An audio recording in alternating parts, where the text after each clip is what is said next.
The world is a whisper of wind through razor-sharp grass, a shiver in the shadows of baobab trees. The air, thick with the scent of damp earth and the metallic tang of drying blood, hangs heavy over the savanna. The sun, a brutal, unforgiving eye in a bruised sky, casts long, distorted shadows that dance with every gust. A low growl, a guttural warning, echoes from the thicket, but it's not a predator that grips the heart. It's the silent, ever-present dread of something else, something unseen. A darkness that lurks in the quiet moments between heartbeats. The true horror isn't the teeth of a saber-tooth or the crushing force of a mammoth's foot. It's the knowledge that some nightmares don't have a shape. Some fears don't have a name. In this world, every rustle of a leaf, every crack of a twig is a potential ending. This is the story of how that fear, that nameless dread, gave birth to something new. The first belief. The first whisper of a god, born from the terror of the unknown. And it all began with a hunt that went horribly wrong. The day was dying a slow crimson death. The savanna, usually a vibrant tapestry of green and gold, was stained with the fiery last light of the sun.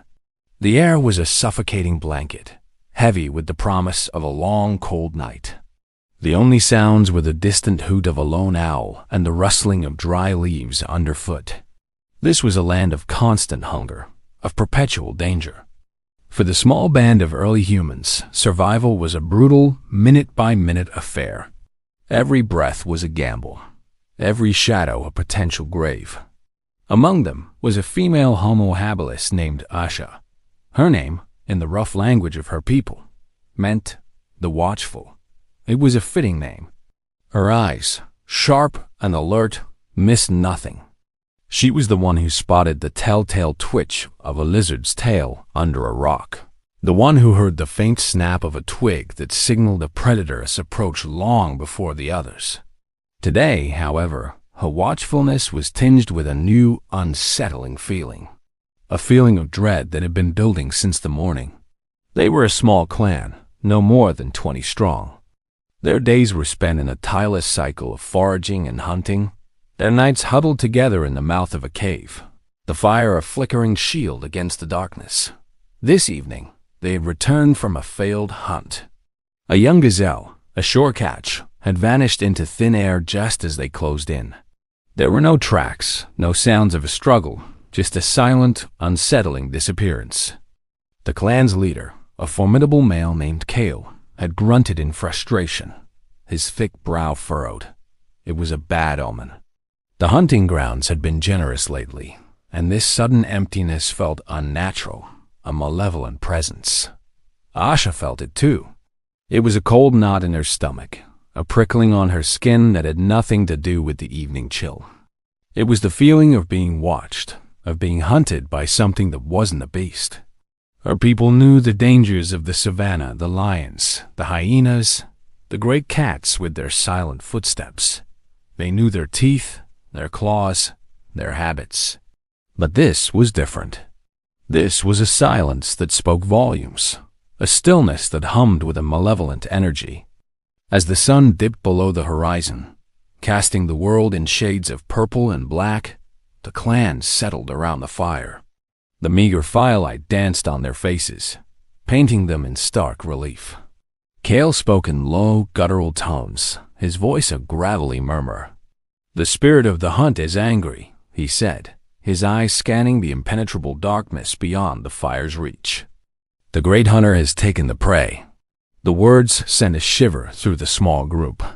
They had no names for gods, no complex rituals or beliefs. Their world was tangible, a brutal struggle of cause and effect. But in the face of the inexplicable, their primal minds sought an answer, a reason, a force. The Great Hunter was a new concept, born of fear and frustration. A malevolent entity that lived in the unseen, a force that could steal their food and mock their efforts. Asha looked at the faces around her. They were etched with fear, with a raw, animalistic terror. They were staring not at the shadows, but at the idea of the shadows. The idea of something that could not be fought, could not be outrun. The idea of a force beyond their comprehension. This was a new kind of fear, a fear that transcended the physical. It was the birth of a concept, an abstraction. Suddenly, a high-pitched scream sliced through the night. It was from the young one, Alara, a girl no older than 8. She was staring into the darkness, her eyes wide with terror. The eyes! She wailed, her voice cracking with fear. The glowing eyes! Everyone froze. Kale grabbed a burning branch, thrusting it into the darkness. There was nothing. Just the endless, suffocating blackness. But the silence that followed was even more terrifying than the scream. It was a silence that held its breath, a silence that waited, a silence that promised that whatever was out there, it wasn't gone. It was just watching. The fear in the camp was palpable now, a physical presence. The fire crackled and spit, its light a small, fragile bastion against the encroaching dread. Asha tightened her grip on her sharpened stone tool, her knuckles white. She looked at Kale, whose face was a mask of grim determination mixed with a new, unfamiliar uncertainty. The Great Hunter was no longer just a story to explain a failed hunt. It was real. And it was here. The night was a long, endless gauntlet of fear. Every sound, from the chirping of crickets to the rustling of leaves, was amplified, transformed into a harbinger of doom. The clan huddled closer, their bodies a tangle of warmth and terror. The fire, their only defense, cast grotesque, dancing shadows that mocked their fragile sense of security. Sleep was an impossible luxury, a forgotten concept in the face of this new, chilling dread. Asha, unable to rest, found herself staring into the heart of the fire. The flames licked at the darkness, a hungry, desperate struggle. She thought of Alara's scream, of the glowing eyes. What had the girl seen? Was it a predator, a reflection of the moon on wet leaves, or something else entirely? The rational part of her mind, the part that had learned to track, to hunt, to survive, dismissed it as a child's imagination. But her primal instincts, honed by millions of years of evolution, screamed a different message. There was something wrong, something deeply, profoundly wrong with this night. As the first faint streaks of dawn bled across the eastern sky, painting the world in shades of bruised violet and gray, a collective sigh of relief swept through the camp. The darkness, their greatest enemy, was finally receding. But the relief was short-lived. A low moan, a sound of profound grief, rose from the edge of their encampment. It was Gore, one of the older men. He was standing over a small patch of ground, his shoulders shaking. The clan, drawn by his anguish, gathered around him. There, on the dusty earth, was a small, crudely carved wooden idol. It was a figure of a man, but its face was a grotesque parody of life, its eyes hollowed out, and its mouth a gaping, silent scream. It was not something they had made. They had no such skill, no such concept of art. It was a brutal, crude mockery of their form, and it was placed deliberately, as if a statement. Kale, his face a mask of fury and fear, picked up the idol. He held it in his calloused hand, his knuckles white. "This is a sign," he growled, his voice trembling with an emotion Asha had never heard from him before. Not anger, not frustration, but a deep gut-wrenching terror. "The Great Hunter, it has left us a warning." The clan looked at the object, their faces a mixture of confusion and dread. They had no word for God, no concept of worship. But they understood a warning. They understood a threat. The idol was a physical manifestation of their fear, a tangible object that represented the unseen terror that had haunted their night. It was a message, and the message was clear. You are not alone, and you are not safe. Panic began to ripple through the group. Some of the women started to wail, their mournful cries echoing across the silent savannah. The men gripped their sharpened stones and clubs, their eyes darting nervously into the thickets.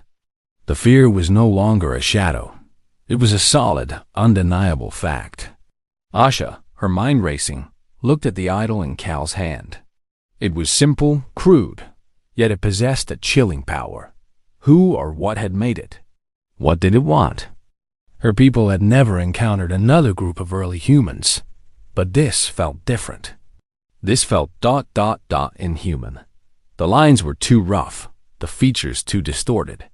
It was a face born of nightmares, not of hands. Suddenly, a low, guttural shriek tore through the air. It came from the direction of the water source, a small, muddy watering hole a short walk from their camp. The sound was not a lion's roar, not a hyena's laugh. It was a cry of pure, unadulterated pain. Without a second thought, Cale and a few of the younger men, fueled by a mixture of anger and panic, grabbed their weapons and ran towards the sound.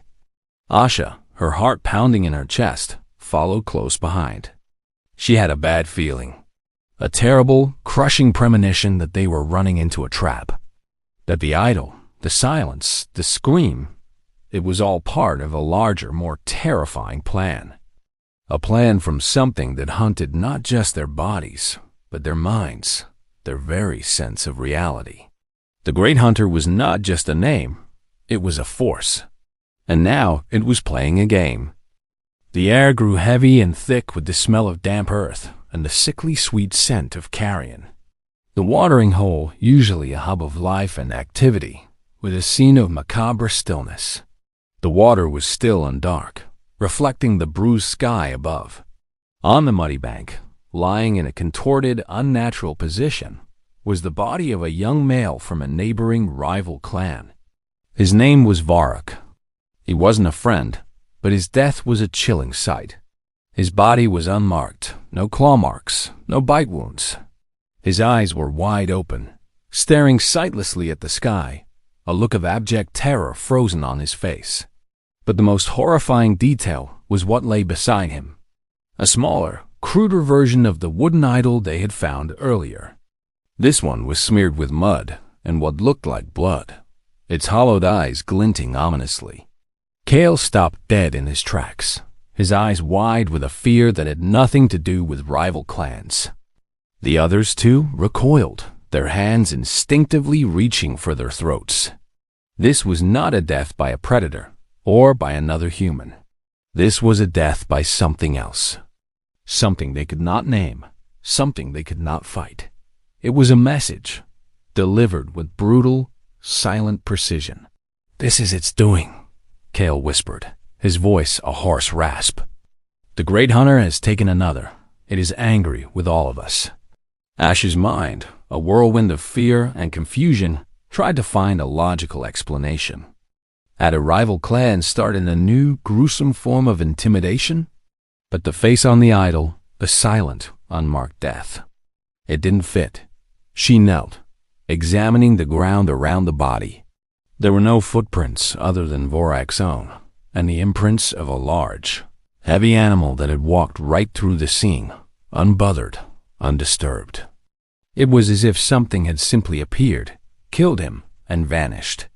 The terror was now a tangible thing, a suffocating blanket that pressed down on all of them. The rival clan, a known enemy, was now a potential victim. Their world, which had been a simple equation of predator and prey, was suddenly filled with a terrifying, unpredictable variable. A new player had entered the game, and this one didn't play by the rules. As they stood there, a sudden piercing shriek split the air. It wasn't the scream of a human. It was the call of a black drongo, a small bird known for its mimicry. But the call was distorted, stretched, and twisted into a sound that was both familiar and horrifyingly wrong. It sounded like a scream of a child in pain, the one Alara had made the night before. The sound seemed to come from all directions at once, a malevolent echo bouncing off the trees. Cale, his face pale with shock, dropped his club. It knows our fears. He stammered, his eyes darting frantically around the grove. It is mocking us. Asha felt a cold dread settle in her bones. This was not just a threat. This was a psychological assault. The fear, the idol, the mimicking shriek, it was all designed to break them, to shatter their resolve, to turn them against each other. The Great Hunter wasn't just a physical threat. It was a tormentor of the mind. The men, now completely consumed by terror, scattered. They ran back to the camp, their minds broken, their fear a palpable entity. Kale, his face a mask of shame and terror, grabbed Asha's arm. "We must leave," he said, his voice a frantic whisper. "We must run. It is too powerful. It will take us all." But as they ran back to the cave, they saw the rest of the clan was already in a state of chaos. The women and children were wailing, their fear now a deafening chorus.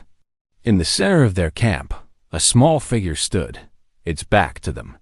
It was a child, one of the smaller ones, holding another one of the crude, terrifying idols. But this one was different. It was a figure of a female Homo habilis, her face contorted in a silent scream, her body twisted and broken. The child was not moving. It was as if it was frozen, a silent, unblinking sentinel of horror. And at its feet, etched into the dirt, was a single perfect symbol they had never seen before, a circle with a cross through it. It was not a sign of life, but a symbol of a void, of an absence. It was a brand, a mark of ownership. The fear that had begun as a whisper in the night was now a roar, a tangible, terrifying belief that had a name, a symbol, and a chilling promise of more to come. The clan was a fractured mirror of its former self. The unity that had been their strength, their sole defense against the brutal world, was shattered.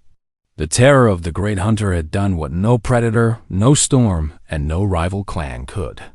It had turned them against each other. The sight of the child holding the grotesque idol, a silent, unmoving statue of dread, had been the final straw. It was an act of psychological warfare that spoke to their deepest, most primal fears. Some of the clan, driven by a raw, unthinking terror, began to blame each other. Accusations, born of a desperate need to find a tangible cause for their suffering, flew through the camp like poisoned arrows. "It is the children's fault. They are weak," shouted one of the men. "The women have angered the spirits with their wailing," retorted another. The air, once filled with the familiar sounds of a small community, was now thick with suspicion and venom. Asha, her heart heavy with a grief that felt as sharp as a stone blade, watched as her people tore themselves apart.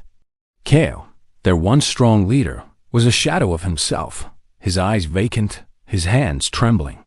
He had lost control, and with it, the last vestiges of their cohesion. The Great Hunter had not needed to show its face to defeat them. It had simply needed to show them their own fears, reflected in the eyes of their neighbor. As the sun, a cold and indifferent eye, climbed higher in the sky, a new horror emerged. A low groan, a sound of profound distress, came from the back of the cave. It was old Lyra, the clan's matriarch, a woman who had seen more seasons than anyone could remember. She was clutching her head, her face contorted in pain. "The voices," she rasped, her voice thin and reedy. "I hear them, whispering." Everyone froze. Lyra was their rock, their storyteller, their memory. If she was hearing voices, if the unseen terror was now entering their minds, then there was no escape. The Great Hunter was no longer just a force in the shadows. It was a parasite in their thoughts. The clan's fear, their collective anguish, was being amplified, twisted, and used against them. Asha looked around the camp, her eyes scanning the faces of her people. They were broken. Their hands, which had so recently been used to make tools and gather food, were now clenched in fear or raised in accusation. The bonds that held them together, the shared history of struggle and survival, were unraveling like a frayed rope. The Great Hunter had not just taken their food and their safety. It had taken their identity. As a cold wind swept through the cave, bringing with it the scent of rain and a new unsettling smell of something rotten and foul, Asha had a thought, a flash of insight that cut through the fog of her fear. The idols, They weren't just warnings. They were a sign. They were a sign of intelligence, of a mind that understood their fears. It was not a beast. It was not a god. It was something else. Something with a plan. The child with the idol had not moved. It was a small, silent statue of terror, and a chilling thought entered Esha's mind. What if it wasn't the great hunter that was torturing them? What if it was someone from their own clan? Someone who was using their collective fear for a darker, more sinister purpose. The idea was almost as terrifying as the great hunter itself. To be hunted by a monster was one thing. To be betrayed by your own, that was a different kind of horror. Suddenly, a new sound cut through the air. A low, rhythmic chant, a sound that was at once hypnotic and deeply unsettling. It came from Lyra, who was now swaying back and forth, her eyes closed, her face a mask of religious ecstasy. "He speaks to me," she moaned, her voice no longer her own, but a strange, deep drone. "The great hunter, he speaks." And with that, the last vestige of their old world, a world of logic and reason, of cause and effect, was gone. They had a belief now. They had a god. And with it, they had a terrifying, unpredictable future. The terror had given birth to a faith, and the faith, Asha knew with a chilling certainty, was a path to their utter destruction. The great hunter wasn't just a force to be feared. It was a force to be worshipped. The clan was no longer a clan. It was a congregation. The fear had curdled into a strange, distorted form of worship. The whispers and wailing had been replaced by the low, hypnotic chant Lyra had started. The fire, once a symbol of warmth and safety, now flickered with a new, eerie light, reflecting the vacant, mesmerized faces of the early humans. The grotesque idols were no longer objects of fear, but of reverence. They were carefully placed in a circle around the fire, their hollow eyes staring into the heart of the flames. Lyra, their matriarch, was now their prophet. Her words, once the stories of hunts and ancestors, were now the pronouncements of the great hunter. Her voice, once full of warmth and wisdom, was a chilling, guttural instrument of the new god. "He is pleased," she would whisper, her eyes rolling back in her head. "But he requires a gift, a sacrifice." The word sacrifice hung in the air like a poisonous fog. It was a new word, a new concept, and it sent a cold dread through Asha's heart. She watched as Kale, their former leader, now their chief disciple, listened with rapt attention. His face, once etched with determination, was now a mask of blind faith. The great hunter had not just taken their fear, it had taken their will. Asha, however, refused to be consumed. Her mind, sharp and analytical, sought answers in the chaos. The chant, the idols, Lyra's voices, it all felt wrong. It felt manipulated. She watched the clan, their movements slow and deliberate, their eyes empty. They were no longer homo habilis. They were a flock of sheep, being led to an unseen slaughter. The air in the cave was thick with the smell of sweat and fear, a stench that was becoming a permanent part of their lives. The sounds of the outside world, the calls of the animals, the rustling of leaves, were now perceived as the whispers of their new god. Every rustle was a command, every growl a warning. They were no longer a part of the natural world. They were slaves to their own terror.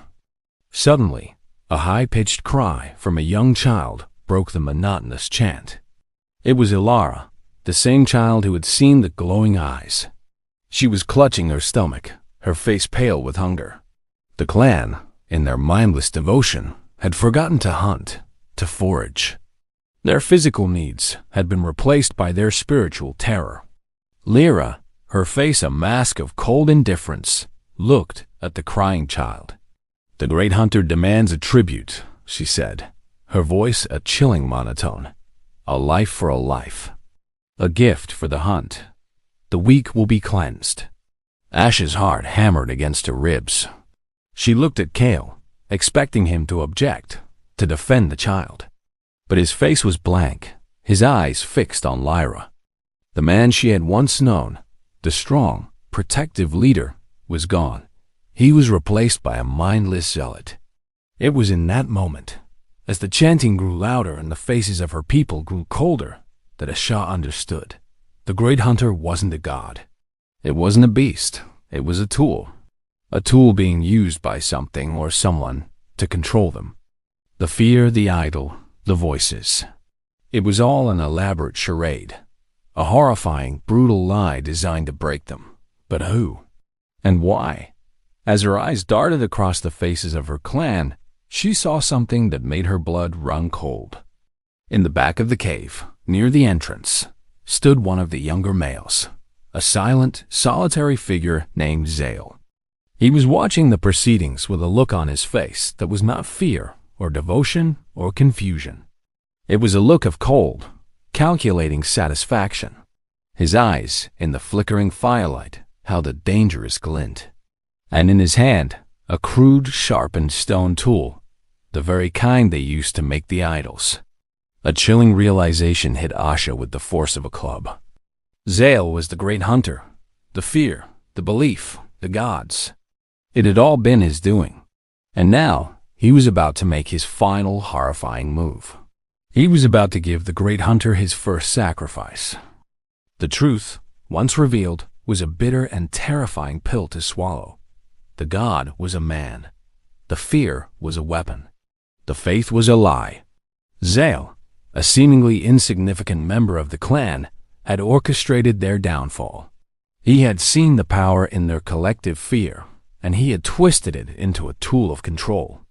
The failed hunt, the grotesque idols, the mimicking shriek, it had all been a carefully constructed narrative of dread, designed to elevate him from an outcast to a prophet. He had been the one who found Vorak's body, the one who planted the idol. He had mimicked the bird's call. He had manipulated Lyra, using her age and frailty to create the illusion of divine communication. Asha, her mind a whirlwind of rage and terror, knew she had to act. The clan, in their mindless devotion, was about to sacrifice a child. A silent, unblinking child with a name. A life. Her people, who had survived the most brutal environment on Earth, were about to be undone not by a predator, but by a lie. As the clan, a silent, mesmerized mob, began to close in on Alara, Aisha let out a roar that was part rage, part grief. It was a sound that had not been heard in the camp for days. It was the sound of defiance. She grabbed a burning branch from the fire, a shield of flickering light against the encroaching darkness of their madness. "He is a liar!" she screamed, her voice raw with emotion. "He is not a god. He is a murderer." She pointed the burning branch at Zale. The flame cast his face in a stark, revealing light. His eyes, so recently filled with cold satisfaction, now held a flash of panic. He was exposed. The illusion was broken. The clan, their trance broken by Asha's furious cry, turned to look at Zale. The hypnotic chant sputtered to a halt. Kale, his eyes slowly clearing, looked from Asha to Zale, his face a mixture of confusion and dawning horror. The spell was weakening. The fear that had been a powerful, unifying force was now a source of doubt. Zale, seeing his power slipping away, snarled. He lunged at Aisha, his sharpened stone tool glinting in the firelight. It was a desperate final act of a man whose god was crumbling before his eyes. Asha, however, was not the terrified young woman he had manipulated. She was the watchful one, the hunter. She dodged his clumsy attack, the burning branch a fiery arc in the air. She swung it, not to harm him, but to push him away, to break the hold he had over the clan. The branch hit the crude circle of idols. They tumbled, their grotesque faces disappearing into the darkness, their silent power replaced by the sounds of the night. The illusion was gone. The great hunter was nothing but a pile of sticks and stones. The clan, now fully awake from their terrifying trance, looked at Zale, who was cowering in the shadows, and then at Asha, who stood tall and defiant, the burning branch a symbol of truth in her hand. The shame, the horror of what they had almost done, washed over them in a sickening wave. They had almost sacrificed a child, a life, for a lie. Kale, his face a mask of profound guilt, grabbed Zale by the throat. He didn't kill him, didn't even raise his club.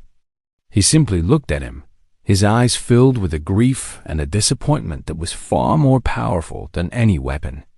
He dragged Zale away from the camp, out into the endless silent savannah, and left him there, alone, to face the true untamable dangers of the world, without the comfort of his lie, without the power of their fear.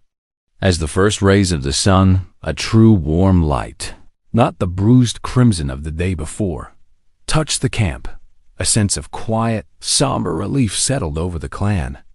They had faced their demons, and they had won. They had not been undone by a god, but by a man. The fear, however, the primal, deep-seated dread of the unknown, had not vanished. It had simply changed. It was no longer a fear of an unknown god, but a fear of a known devil. The fear that their own kind, their own people, could be their greatest enemy. Asha looked at the faces of her clan, at Ilara, now safe and warm in her mother's arms. They had survived. But something had changed. The first god, the great hunter, had been a lie, a tool of a man. But the seed of belief had been planted. The fear of the unknown, the need for a reason for the inexplicable, was now a part of them. They had seen what a lie could do. And in their collective horror, in their shared memory of the night they almost sacrificed a child, a new kind of belief was born. A belief in a shared past, a shared trauma, and a shared resolve to never let it happen again. And that, Asha knew, was a far more powerful force than any god. But the memory of the wooden idols, the haunting terror of the great hunter, would forever remain, a silent shadow in the back of their minds, a chilling reminder that sometimes the true horror lies not in the darkness, but in the heart of man. The first fear had created the first belief. And now, that first belief had created a new kind of fear. A fear that would haunt their future, long before there were gods to give it a name.